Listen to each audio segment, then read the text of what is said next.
Welcome to Cinema Convos. This is the show where we bring guests with different tastes in film to have a meaningful discussion about the art of cinema. Today, however, I'm your host Yash, and I'm here with my co-host Zach, and the two of us would like to talk to all of you about the current Best Picture race for the Oscars. And we had a few things we wanted to talk about and just really just share our thoughts because a lot's been changing in the last few weeks, and we're making our official predictions very soon. And yeah, that's kind of the idea for today. And to start out, I wanted to say the last time we released an Oscar related episode, I was very confident The Brutalist was going to win Best Picture. However, since then, to my pleasant surprise, Anora has surged in the last few award shows I've kept track of and is now the clear favorite of the Best Picture race, which I love that movie, so I can't complain. But Zach, did you want to talk more about the shakeup and what it means for the awards to come? Yes, absolutely, I do. Yeah. So, as you said, Anora is now the Best Picture runner pretty solidly, and which is crazy because The Brutalist was, after winning the Golden Globes, and basically it seemed like it was on a pretty easy road to winning Best Picture quite handily. Then everything changed in one weekend with the Critics' Choice, the Producers Guild, and the Directors Guild, and Anora won all three, and then everything changed. And as you said, pretty pleasant surprise. I'm also pleasantly surprised. I thought this was going to be one of those that, hey, you know what? Sean Baker's just getting his name out there. This is his first time making a movie where everybody is like, I don't want to call this mainstream, but it's like, yeah, it's his first time when everyone, the people who aren't super into Sean Baker films, know what a Sean Baker film is. So this is his first big one. And after the Globes, it's like, well, hey, you came pretty close. This is going to be looked at as a great film that got nominated for Best Picture. Regardless, he's going to get a consolation prize for screenplay and it'll be fine. But now, if it wins Best Picture, it'll be a pretty special one. Um, yeah, I definitely have a lot I want to say about this.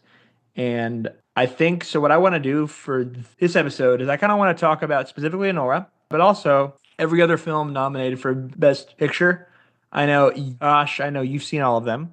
I've seen Yes. most of them. And I think we can kind of talk about our 2 cents and then kind of what to expect in the race and kind of our thoughts surrounding that. And first thing I do want to say is with Anora, yeah, Anora is going to be a pretty special win if it wins Best Picture. Atypical win, I would say. It has that indie sensibility. It definitely does. It feels like a relatively small film, unlike The Brutalist. And we'll talk about The Brutalist, which feels like a very big film. And it is a big film and long.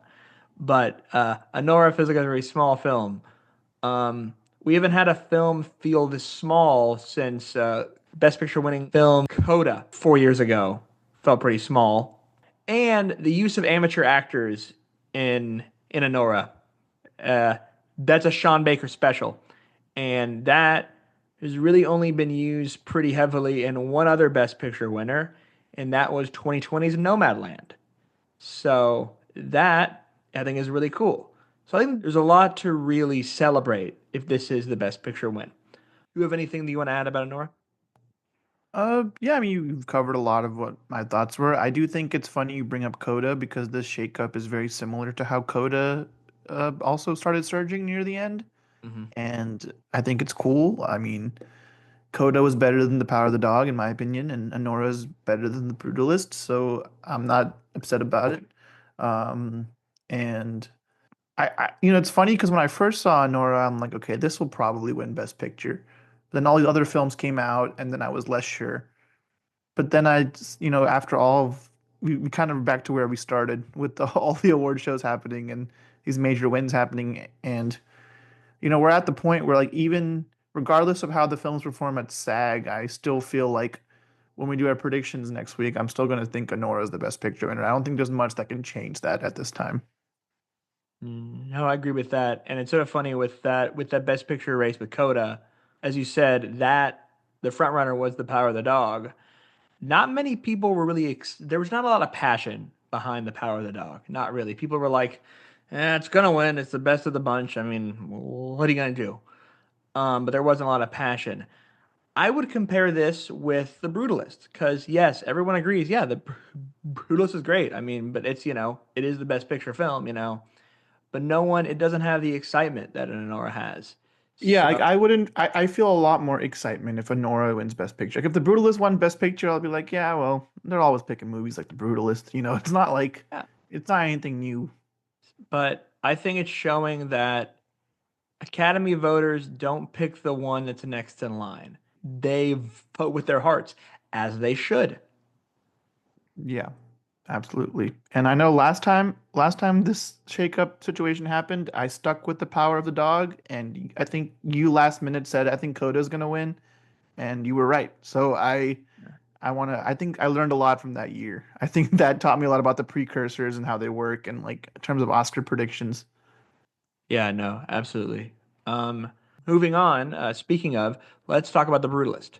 I've not seen The Brutalist, but what I will say about it, it is obviously as we talked about, it is the most Best Picture like of these Best Picture nominees this year. I think that's fair to say. I said this in our last episode. It reminds me of a Spielberg film from the 90s. Um, and what amazes me is it was made on like what, a $10 million budget or something like that, something crazy. It's a low budget and it was made over a long time. So very ambitious film. Yeah. Uh, I I like The Brutalist. I think it grew on me more I thought about it. That being said, it is a movie that feels like it's 4 hours, whereas to me, Oppenheimer and Killers of the Flower Moon did not feel that long, but this movie feels long. And I don't know if it necessarily needs to be as long as it is. Uh, so that's a critique I definitely have. And I wanted to bring up those other movies because I'm not necessarily critical of movies that are long just because they're long, but if they feel long, like this one does, um, then I'm going to critique it. But it is a good movie. Adrian Brody is excellent in it. He's probably still the pick for Best Actor, but we'll get more into that next Yeah. week. But yeah, very good movie. And I will just start out by saying, like, out of all these Best Picture nominees, only two of them are in my top 10 list, and one of them I would put in the honorable mention category. And I can share Uh, what they are if you want. So Anora is, I think, my number six film of the year. Dune Part Two is my number one. And I think I'm Still Here ends up at like 12 or 13 for me, something like that. I still wow. have Sing Sing in my top 10. I love Sing Sing. I think Sing Sing should be in here. I Um, agree. so, but Uh, I mean, we'll get to I'm Still Here. I think that's a great film. Should not be yes. Yeah. overlooked just because of personal opinions. Yeah. We'll talk about that soon. But no, I definitely think The Brutalist. I still wouldn't be mad if it won Best Picture, even though I haven't seen it. Everything Yeah, it would still I be hear. it's still a good movie. I don't have a Yeah. problem with it winning, but I think a movie like Anora, just seeing its journey, seeing Sean Baker's journey as a filmmaker would make me personally happier. But yeah, I don't think The Brutalist is totally ruled out, but its odds are going down for sure. I agree. I agree. Really, what it has going for it, because if you look at the precursors of what it got, because Anora now has Critics' Choice, has PGA, has DGA. The Brutalist just has the Golden Globe win.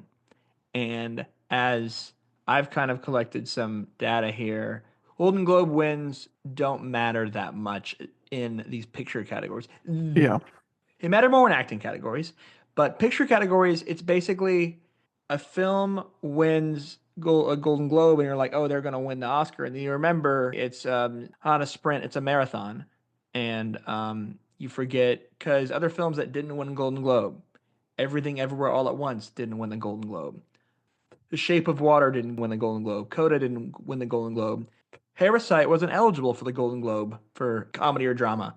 So it's just the Golden Globes don't mean that much.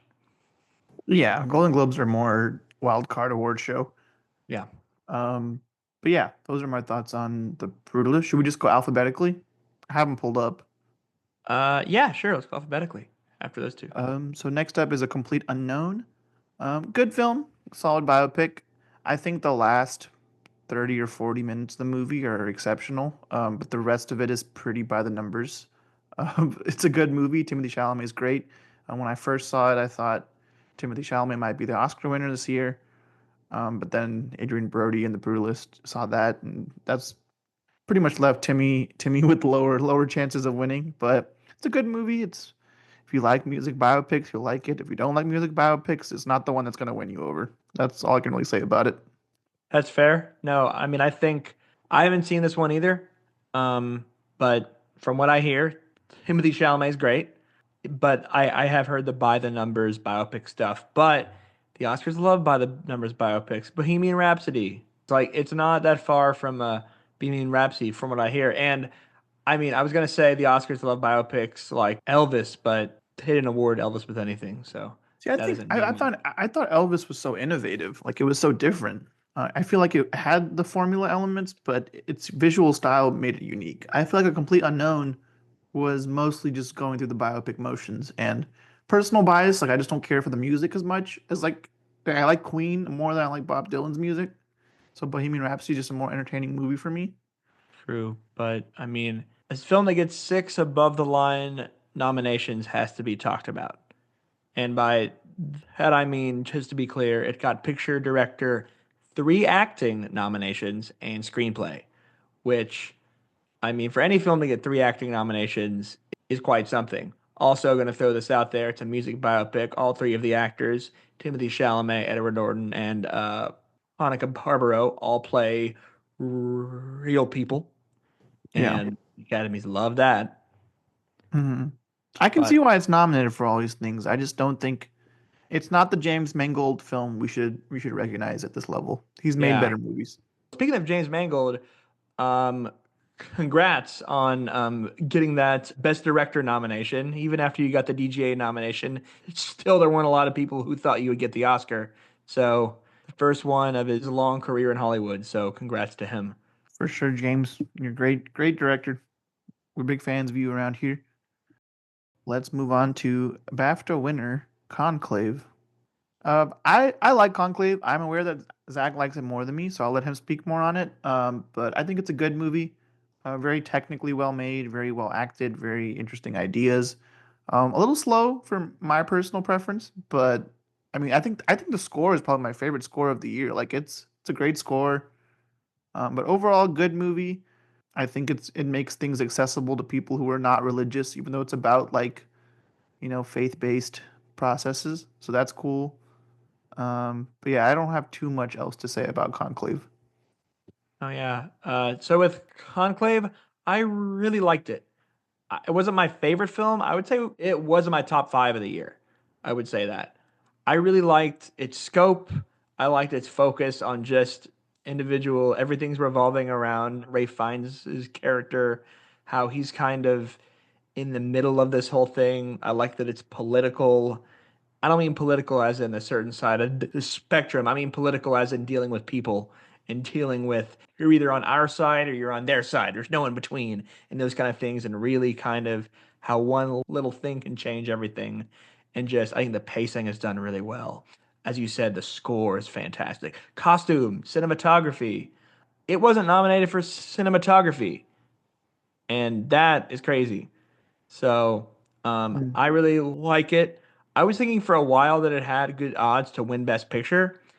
If there wasn't excitement for The Brutalist, well, I think this was only going to win Best Picture if three things. There wasn't excitement for The Brutalist, people just weren't seeing Anora as a viable winner, and if there were a lot of people voting both for and against Emilia Perez. I don't think that's happening, and we'll talk about that later. But Yeah, well, we're um, we're almost there. We're getting there. but yes, I don't necessarily see Conclave as a potential winner, but I do think it is one of the year's best. Yeah, I think it's a good movie. It has a lot of technical merits, as you said, and it winning the BAFTA doesn't make me worried about it winning the Oscar. So It's British. it's British. It's very British. And those Brits love themselves.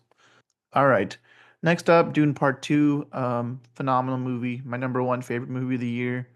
The only movie I saw twice in theaters this year, both times in IMAX, and that second viewing just really solidified it as like one of my favorite sci-fi movies. Maybe to be fair, a lot of these movies just need a second watch, with the exception of The Brutalist and Emilia Perez for different reasons. I'm not rewatching those because one will be not fun and one will be super long. But yeah, I don't. I don't have to get too into it. I love a good blockbuster, and oftentimes my favorite movie of the year is a blockbuster. So Dune Part Two, I don't think has any chance of winning Best Picture, but if it did, I would be very ecstatic. It just makes me wonder, what would happen if Dune Part 2 was released in like October? Like, how would things be different? Because I think there's a genuine chance it may not have made as much money, maybe, but also it may have done better at the Oscars. Hmm. Yeah, And I mean, I don't know because 2023 was definitely a stronger year overall, and I could see Dune Part Two being the movie that gets snubbed in in last 2023, year. yeah, well, like I mean, October Oh, of okay. 24. I Yeah, like misunderstood. I instead of misunderstood. having Yeah. it in instead of having it in May this year, they pushed it back because I know it was supposed to be 2023. They pushed it back even further to October of 24, which Mhm. okay, and that's also saying that the Oscars are the main metric of success for film studios, which to be clear, with a film like Dune, that's not the case. The metric of success is money, and releasing it in the summer, releasing it in May, releasing it in the summer does a better job to capture more of that money than necessarily Oscar season. But I do think if it Yeah. was released, more recent, would have done better. I think people just genuinely forgot about Dune Part Two. I think, It came out really early in the year, yeah. and it was supposed to come out even before that. So, Listen, a lot of stuff happened in this year. A lot of stuff happened this year. A lot of stuff, things, people forget about things. They almost forgot about Dune Part Two. But no, I agree with you. Doom Part 2 that's also in my top five. Um, that just far and away much better than the first one, which to be fair, the first one is all set up and yeah, it's basically one big movie. It's like watching The Brutalist. really, really expensive brutalist. Just watch both Dunes, and you'll probably still take less time than watching The Brutalist, or it'll feel shorter at least. Nah, I like The Brutalist. I'm just being hard Yeah. on it. Here's the question. Is Dune gonna win any Oscars? I would hope at least like visual effects, I hope so too. I hope so too. I but the hope more the that. better. The more love for Yeah. Dune, the more happier I'll be. Yeah, we'll talk about this in our full Oscar episode, but I think it wins at least one, maybe two, Yeah, which it should get a couple. should be winning. In a perfect world, it should be winning at as much as the first one, and the first one won Hmm. six. Hmm. All right, let's get to it. Let's get to the real villain of this awards season. Oh boy. There's a film, if you haven't heard, called Emilia Perez, which, correct me if I'm wrong, Zach, didn't it win Best Foreign Film at the BAFTAs too? It did win Best Foreign Film at the BAFTAs and Best Musical or Comedy at the Golden Globes over both Anora and Wicked. So this is unhinged behavior from all the award shows. Here's my thing about Emilia Perez. I don't think it's like an unwatchably terrible movie, but it's not a good one. And it's the most nominated film of the year, which again doesn't necessarily mean anything. Movies have been nominated for 10 plus Oscars and don't win anything. But however, this movie is going to win a few Oscars, I feel. Not Best Picture, but I mean other awards. I have concerns, and one thing I will mention because I was talking to Zach about it because it's fun. I saw DreamWorks' film Dogman the other day, and both films are equally mediocre, but they both have a similar plot about revolving around experimental surgery. Is all I'll say. But only Yeah. one of them has a musical number about it, and I won't say which one. Um, It's true. It's true. yeah, I mean, honestly, outside of Zoe Saldana's performance and like one of the songs in this thing, I don't think it deserves recognition for anything else. But that's me. No, I mean, I agree with you there. And I'll be honest, like, I think it deserves a little more merit for some of the technical elements, I would say. Yeah, the Like, I visual think their style maybe. sound is pretty good. I think their sound design was pretty good. Obviously, not as good as films like Wicked or Dune, but, solid. And I think that stuff deserves recognition. It's well made from a technical standpoint. There's, Yeah. there's just, the whole other thing. What really annoys me about ever since it got nominated or came out rather, people have been writing think pieces and articles about why Emilia Perez is problematic. But the one thing that really bothers me is that the filmmaker was just lazy. He made a film about a trans person in Mexico and did not bother to do research about the trans experience or Mexico, and he pissed off both groups. I mean, every community represented in this film is upset at this movie, so I don't even feel bad like bashing it. Like it's not like this movie's not really for anyone, you know? So Oh. it's like I don't feel bad criticizing it.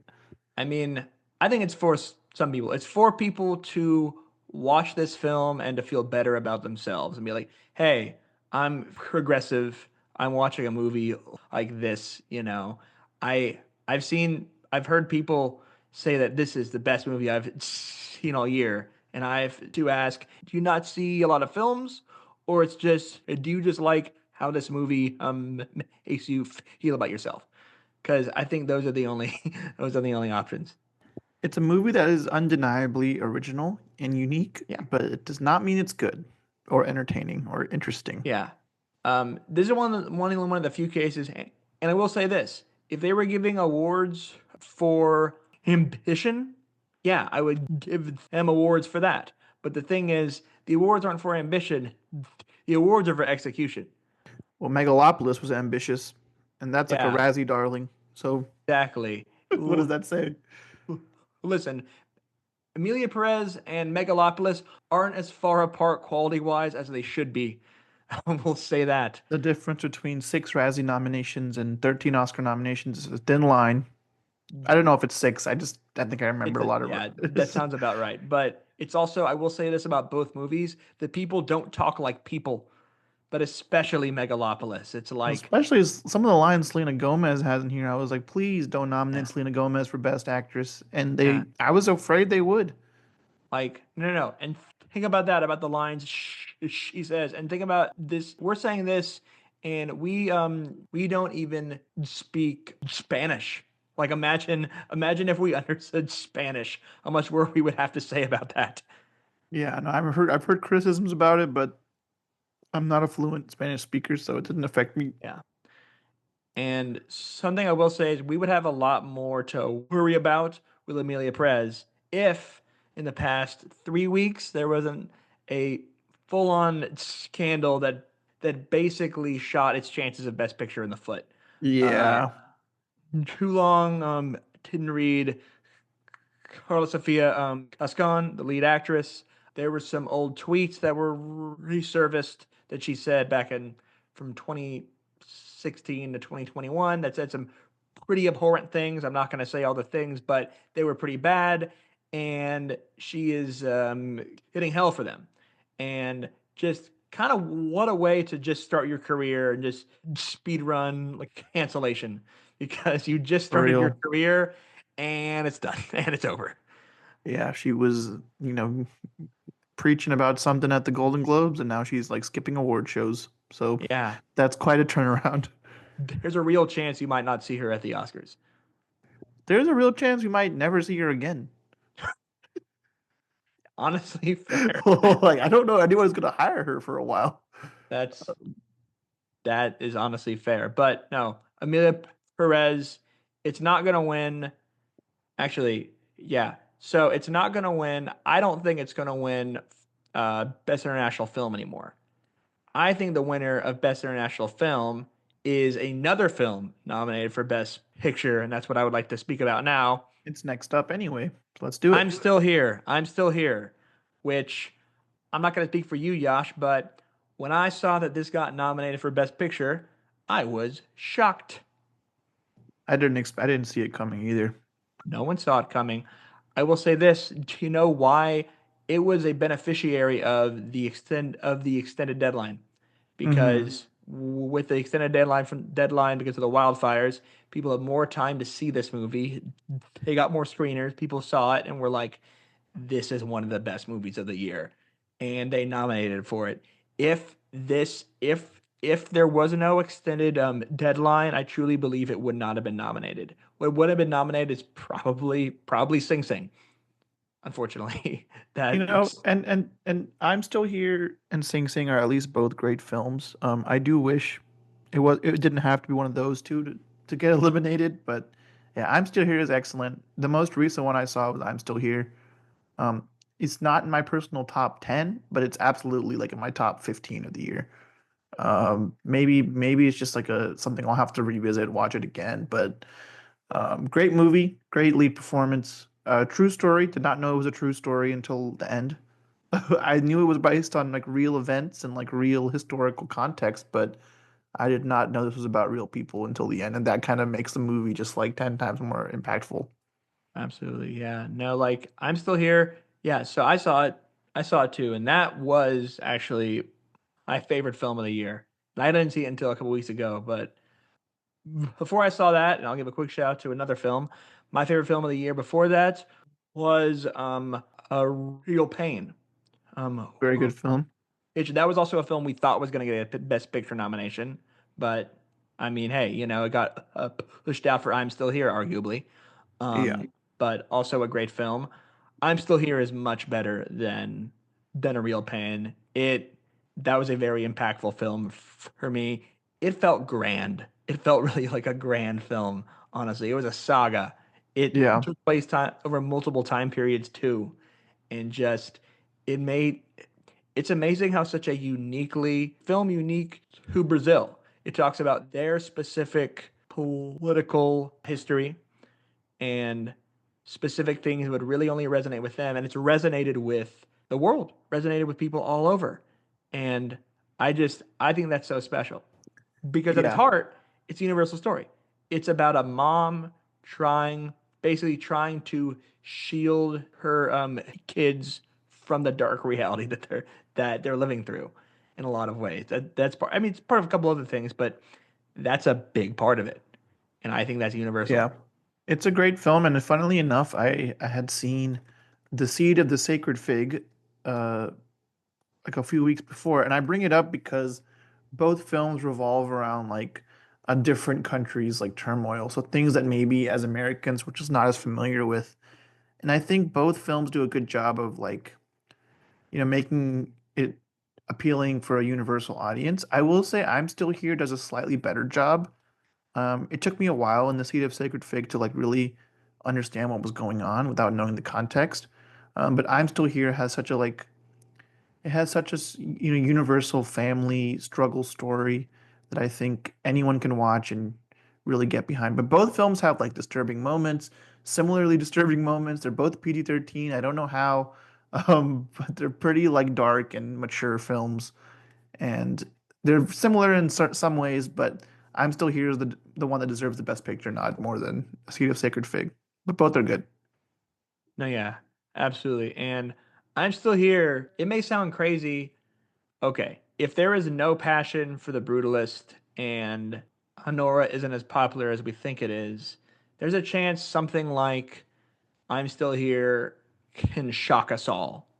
I mean, it's very unlikely, but I'm just thinking, Oscar voters, there's a chance that they can put that as their number one or their number two. And maybe there's people who just don't like Anora because, it has a lot of sex and it's just like, oh, it's too slow or whatever. And they put it as their four or their five, and they put Brutalist as their six. I'm just thinking maybe there's a chance because we were thinking, okay, what's the last time there was a foreign language film that barely snuck into Best Picture and had a chance to shock us all? Happened 2 years ago with All Quiet on the Western Front, where there was very real fear it was going to beat everything everywhere all at once. It didn't, but that fear was real. I think that could actually happen with I'm Still Here because I think the enthusiasm for Anora is not as big as the enthusiasm for everything everywhere all at once, in my opinion. And I think it's possible here. Yeah, no, for sure. We'll see. We'll see how it goes. I do hope it beats at least beats Amelia Perez out for best foreign film. Absolutely. Um, Hope so. but yeah, great film. And we all recommend it. Yes. Um, so next up is Nickel Boys. Nickel Boys. I caught it in theaters a couple weeks ago. One of those movies that grew on me more the more I thought about it. Its gimmick does really work for what it's trying to do with the first person filming style really immerses you in like some of the horrors these boys face in the story. I've never read the book. Makes me want to read the book because at times in the movie I felt a little bit like, I don't really know what's going on here. There's like time jumps and there's like it just throws you into situations you have to really be paying attention, which I don't mind. Just trust the audience to do that. But it does tell a very profound story, and I hope we get to see more films in first person. I think it's an interesting idea, and it's a unique challenge that not every filmmaker chooses to face. Yeah, no, absolutely no. And I've not seen this yet, but I've heard great things. I am surprised that this got in over Sing Sing because I do feel like it was going to be either Sing Sing or Nickel Boys. But from what I've heard, like it's great. I am surprised for a film that, as you said, its gimmick is its first person mode. So, how does that film get nominations for picture and screenplay, but not director and cinematography? Because if you told me that a film that is shot in first person got two Oscar nominations, I would imagine, oh, it's director and cinematography, not picture and screenplay. It just seems weird to me. Yeah, it's bizarre to me when a film is in picture but only like one or two other categories. It doesn't really add up for me because there's so many elements of a film, and if it's one of the best of the year, it doesn't have other qualities that deserve to be recognized too.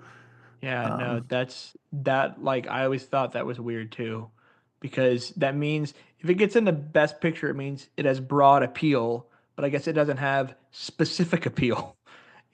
I guess it's not one of cinematographer's top five favorite films of the year.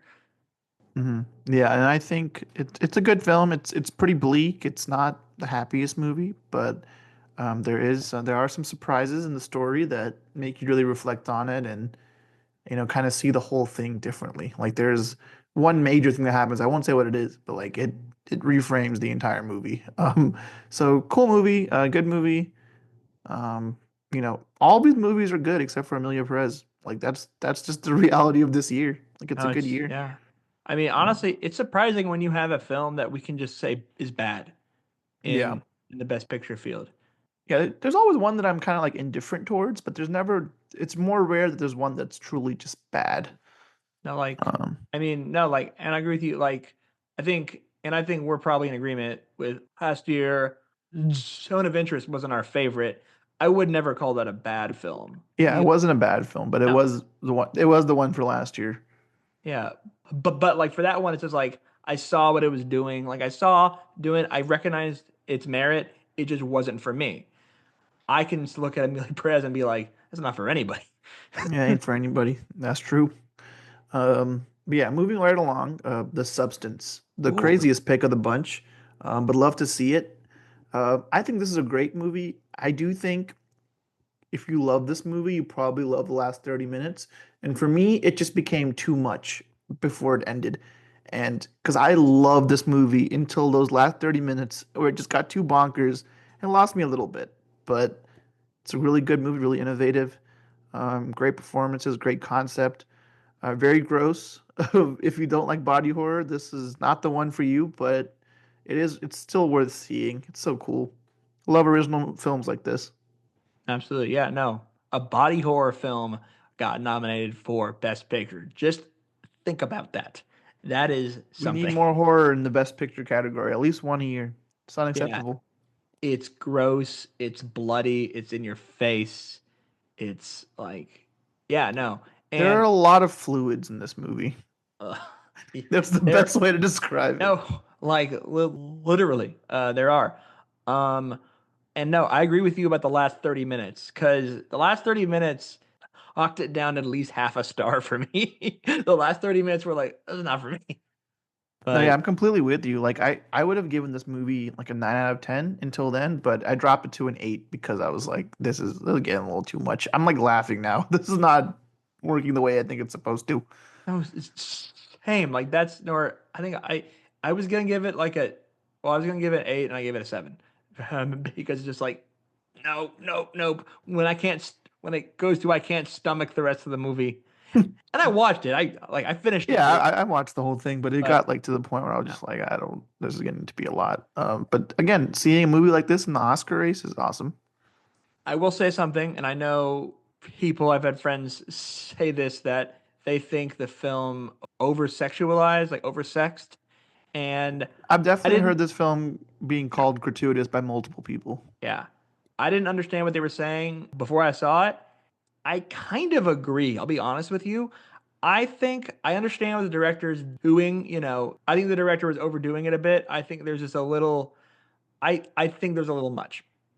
It's pretty clear what the movie's commentary is about pretty early on, and then it just keeps going. It's like a 2.5 hour movie. Yeah, So there's a lot of repetition, I think, which maybe might turn some people off. But that being said, one of the most creative films all year. I'll happily support more movies like The Substance as time goes on. Um, absolutely. yeah, awesome movie. Demi Moore did great. Margaret Qualley, everything about it was just a really fun time at the movies. Well, actually, I wouldn't say it's a good time at the movies. It was a good time at the movies. Oh, well, I saw it in the theater. So Well, I saw it on Mubi, so it was at the nice movies for me. movie. All right, last but not least, is Wicked. I like Wicked. I think it's a good movie. I've seen it on stage once in 2016, and I remember seeing it on stage and thinking, "Wow, like this musical is so good. It moves so fast. It's so entertaining." I hadn't even seen The Wizard of Oz that time in my life. I have seen it since, but I was like, I love Wicked. Great stage production. And I like this movie, but it's just like it's a 2 hour and 40 minute movie, and it's half of the story. And the entire stage production is 2 hours and 40 minutes. So there's so much padding, there's so much extra stuff that for me it just drags. Like its pacing is not that ideal. That being said, songs are great. I will watch part two, and in terms of production value, this is one of the the biggest movies of the year. So it's cool that it's in here. I agree with that. Like I really liked Wicked. I didn't know much about it going in. Well, like I knew, it's Wizard of Oz. It's the Wicked Witch of East and Glinda the Good Witch. I Well, the didn't know much. West, the West is the main one. Wait, what? And East is her sister. Did I say East? Yeah, you said East. You said West. Yes, it's the Wicked Witch of the West, which is alliterative. We gotta get a SpongeBob reference in here. Spelling is fun, kids. Nice. Yeah. No, What were you but saying? Go on. yeah, but it was good. Yeah, I didn't know much about it, and I liked it that way. Um, I will say, um, no, I really enjoyed it. I thought the story was engaging. I thought the performances were great. It was really good on a technical level.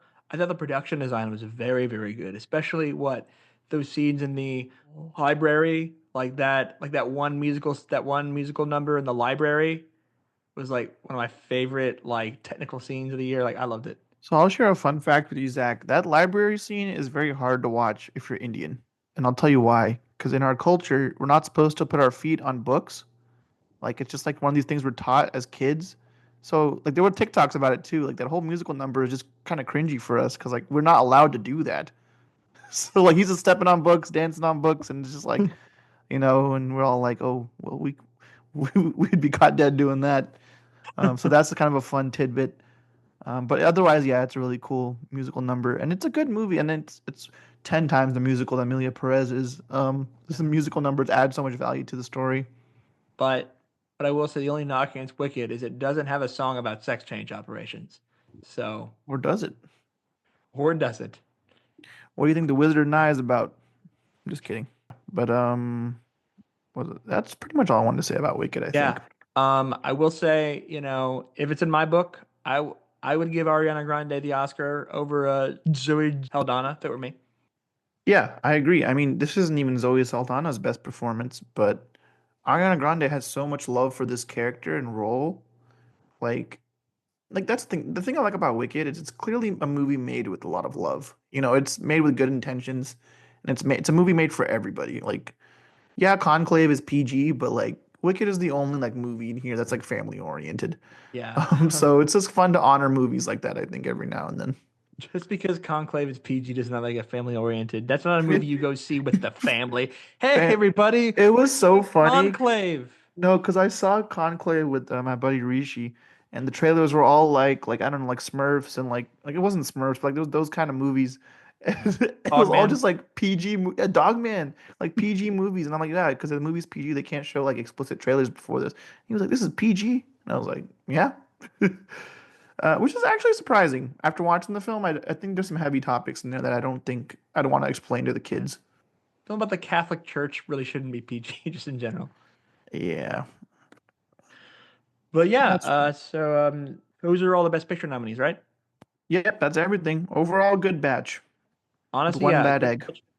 honestly, a better batch than I thought because I was looking at the prospect for this batch and I'm like, oh, this is not gonna be good in comparison to 2023, and it's not as good. I'll say that it's not as good as last year. 2023 was a very strong year, but this is also a good year for films. Like there's so many films that weren't even nominated, like Challengers. Like there's great movies from this year that weren't even considered for the Oscars. Yeah, like Sing Sing. Well, Sing Sing got at least Best Actor nom, Yeah, right? Which it deserves. yeah. Um, September 5, For Justice for five, September 5. Honestly, screenplay nod, great movie.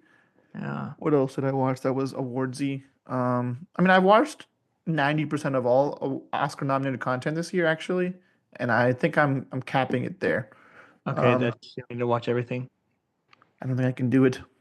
I mean, I could watch The Girl in the Needle, but I'm like, I know it's not going to win the category it's in, so I'm not in a rush. I get that. Moving on here. Gosh, I know that you personally have kind of on a journey over the past few years of trying to watch all of the Best Picture winners. Is that right? Yes, it's an ongoing process. I have currently watched 68 Best Picture winners, and I have Wow. about 30-ish to go, something like that. Wow. Yeah, it's been a long journey. And I most of the ones I have left are before 1970, so like almost everything since the 70s I've seen. And I will say, just for fun, I'll share a couple statistics as it stands. Um, my all-time favorite Best Picture winner is The Lord of the Rings: Return of the King, according to my list here. And I will tell you I rank these two. I rank these as I go. I'm gonna name the top 10, and I'm gonna tell you the three worst. Okay. Um, and these are just my personal opinions. These really don't mean anything else beyond that. Yeah, I'll give you my top 10. There's more than 10 that I love, but I'll give you top 10. The Lord of the Rings: Return of the King, Titanic, Slumdog Millionaire, Forrest Gump, Schindler's List, Argo, Spotlight, A Beautiful Mind, Marty, and Oppenheimer. My current top 10. Nice. I'm really happy to see Marty up there. Yeah, Love that movie. Marty has grown a lot for me since I think as I've had more life experiences, that movie just became more and more special to me. So Yeah. it's like it's also the shortest Best Picture winner. I think you told me that. What I love about that movie is, you know how we were talking about at the beginning of this episode about, Coda was like a small film or these films that Yeah. feel small. That was a small film for back then because you Yeah. had films like Ben-Hur, West Side Story, From Here to Eternity, these Yeah. giant studio productions. And then you have this little film about an interpersonal relationship that is just beautiful and heartbreaking and universal and Yeah. I And adore that movie. timeless. Timeless, yes, I adore that Even more film. so, yeah. It's from 1955, and like you can show that to high schoolers now, and they would get something out of it. Like it really is Yeah. just something. It's one of those movies I think I'll rewatch every like maybe a few years. Like it's definitely one of those movies I really like. Yeah. But now the flip side, just for funsies, the absolute worst Best Picture film that I've watched till now is 1985's Out of Africa. Um, Total snooze fest, and it came out the same year as The Breakfast Club and Back to the Future. And to me, it has not aged well as the best film of 1985. Wow. Good performances. Some people like it. I could fall asleep watching this movie. It's so boring. I just remember they're in Africa and I don't know, they're just vibing in Africa for like 3 hours. Are they out of Africa though? I don't remember. Like it was just I remember it was boring. One film that I do distinctly remember watching that I also don't like. There's a bit about this on Seinfeld, The English Patient. Also boring, overrated film. Maybe I should watch it again. I was pretty young when I saw it, but I was like, 9 Oscars for this movie. What year was it? 1996, the year I was born. 96. Yeah. The same year that Fargo came out is it's a travesty that this was the Best Picture winner. Um, my next one is my hottest take. People actually like this movie, but I did not like it. I'm kind of scared to say this. I don't know what it is. I don't like The Sting. I don't think it's good. Wow. All Yeah, right. that one I'm aware that it's just a me thing. English Patient out of Africa, I found support for my hatred, but The Sting is one that I think maybe just went over my head, or I just didn't like watching it. Yeah. Let's see. I've seen Out of Africa. I've not seen The English Patient, and I haven't seen The Sting. So I can't really speak on that one. But I know, I mean, The Sting is really well regarded. That's got Robert Redford. It's very well regarded, Oh, yeah. yeah, early 70s. Yeah, and I'm gonna share one more quick list to wrap up my thoughts. This is a list that I track. So I on Letterboxd rank all of the years of movies that I've seen. Whether I've seen 10 movies or not, I keep a ranking them every year where I have seen at least one movie. And so keep in mind some of these movies I'm about to mention are only like competing against like one or two movies. But I call this list years where my current favorite movie of the year won Best Picture. And this could change as I watch more stuff, but this is as it stands. I'm gonna go through this list real quick because it's not as long as you would think. Okay, It Happened One Night, Gone with the Wind, Casablanca, On the Waterfront, Marty, West Side Story, The Sound of Music, Midnight Cowboy, The Godfather, Godfather Part 2, One Flew Over the Cuckoo's Nest, Rocky, Gandhi, Schindler's List, Titanic, Lord of the Rings, Return of the King, and fresh off the pages, Oppenheimer. Wow. So it's only happened not that many times. I mean, Yeah. Yeah. I also saw that you saw 1954's On the Waterfront in there, which, awesome movie. I think you recommended it to me, but I love it. yeah. I don't know if I've said this on the podcast before. I know I've said this in real life many times, but I'll say this. Marlon Brando's performance in On the Waterfront is the greatest acting performance of all time. I It's a fair I don't want choice, to honestly. I don't want to hear any other arguments. It's a great movie, great It's the correct performance. answer. Yes, sir. But But yeah, that's I'm still working on it. There's a lot of old ones I haven't seen. It's one of those things that I kind of have to be in the mood for an old movie, so not every weekend is that's the move. But yeah, that's pretty. I think the thing about Best Picture is like there's some years where a movie wins Best Picture, like last year with Oppenheimer, where everyone's like, yeah, that deserved it. That was the best movie of the year by far. And there's some years like, The Social Network losing to The King's Speech, where looking back, we're like, maybe we picked the wrong one. So yeah. I think it's interesting in that way. It's funny that you mentioned that because that really talks about what winning Best Picture really means for certain films. Like it can be a marker, it can be a legacy marker. It can also, in a lot of ways, can also be a dark mark sometimes. Like look at the King's Speech. King's Speech obviously is a great film, really good film. It is known as the film that beat The Social Network. It has that And legacy. yeah, and that being even said, I like The King's Speech a lot, but The Yeah, Social Network is such a better film for me. yeah. Look at Crash. I mean, that is the film that wasn't supposed to win Best Picture. You have a lot of films like that. Um, and what a Best Picture winner, what a Best Picture win means, you know? Sort of to close out this episode, I kind of want to talk about first, I want to do just a little bit of stats here, some kind of Sure. Oscar science, I like to call it.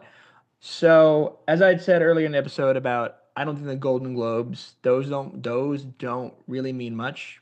And I meant that. They split their film winner between drama and musical or comedy. Only twice in the past 5 years and four times in the past 10 years has one of those two winners gone on to win the Oscar for Best Picture, which is crazy. This year, the winners were The Brutalist and Amelia Perez. Doesn't speak Hmm. too highly about those. Now, to be fair, Oppenheimer won it last year. Hmm. So, you That know, was the op and sweep. that was the Oppen sweep. The Oppen sweep seems to be the constant because Oppen sweep won everything, even SAG. So it did I win mean, everything. it probably had the biggest ensemble out of any movie for so many actors in that Yeah, thing. absolutely, absolutely. And similarly goes for the BAFTA. You know, hey, Conclave won the BAFTA, but that doesn't really mean much. I mean, it's British. That doesn't really, the Brutalist and Anora and everybody else has the same chances that they started with. What really matters a lot, I would say, is PGA and SAG. Those are the ones that matter. So PGA, 4 out of the last 5 and 7 of the last 10, the Producers Guild of America winner has gone on to win Best Picture. And that makes sense. It is the people who make the movies. And I will say this, unlike other categories, Best Picture is not just voted on by the people of that branch, by the producers branch. Best Picture is voted on by everybody. So it's not just the producers that get a say, but the producers, it shows the movie that they like. The movie that they voted as the Best Picture of the year is Anora. I think a lot of people were surprised by that because that was all that happened in that one weekend where the entire tide turned. But they voted Anora as the best picture of the year. So did the director's branch. That's the reason Anora has this momentum. Now, SAG is going to be weird because, so first of all, The Brutalist is not nominated for SAG. Anora is, but Anora has a pretty small cast. I wouldn't expect them to win. I'll be honest, who I expect to win SAG is Wicked, which I don't know if that's going to move the needle much for them in their best picture chances. So we'll just call that one a wash for now. But I think looking at the precursors, Anora is pretty safely the front runner, and I think these are the reasons why. Um, and yeah, and I just think for what a best picture winner means, awards is not the metric of what makes a movie great. Certainly not a metric of what makes it successful either. But what makes it great, is its everlasting legacy among fans, among film professionals, among what people think of it generations from now. If Anora or The Brutalist wins Best Picture, that's going to matter to a really small percentage of the population. Uh, Yeah, this even feels kind of like an almost like an inconsequential year of Best Picture. I don't know. Like I don't think it's going to be talked about for generations necessarily. No, I completely agree with you. I think Oppenheimer, just because the magnitude of the sweep is going to be talked about. I think the year before this, Everything Everywhere All at Once. That year, I will say that was important because that was the first year a truly weird film could win Best Picture. Yeah. And that really was like, hey, Oscar saying, hey, your out there wacky ideas are okay with us. And Mhm. that was special. This does not feel as consequential. So, whether Anora, The Brutalist, I'm Still Here, Wicked wins Best Picture, I don't think it's going to matter that much in the long run. Yeah, for Um, sure. It's really only going to matter if Amelia Perez somehow wins, which it won't. exactly, exactly. And if it does, all hell's going to break loose. Yeah, let me tell you, it's going to be a bloodbath Monday. I might have to take a Monday off if Amelia Perez wins. It'd It's be like mental health day. mental health day. Well, we have reached the end of today's discussion about the Best Picture race this year and the Best Picture category. And we wanted to thank all of you for joining us and listening. And if you enjoy our show, be sure to subscribe to our YouTube channel or leave us a review or rating on Spotify or Apple Podcasts.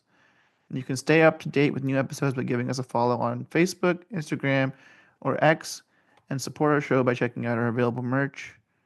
And we hope you tune in next time, and we'll be talking about the Oscars real soon again in the near future.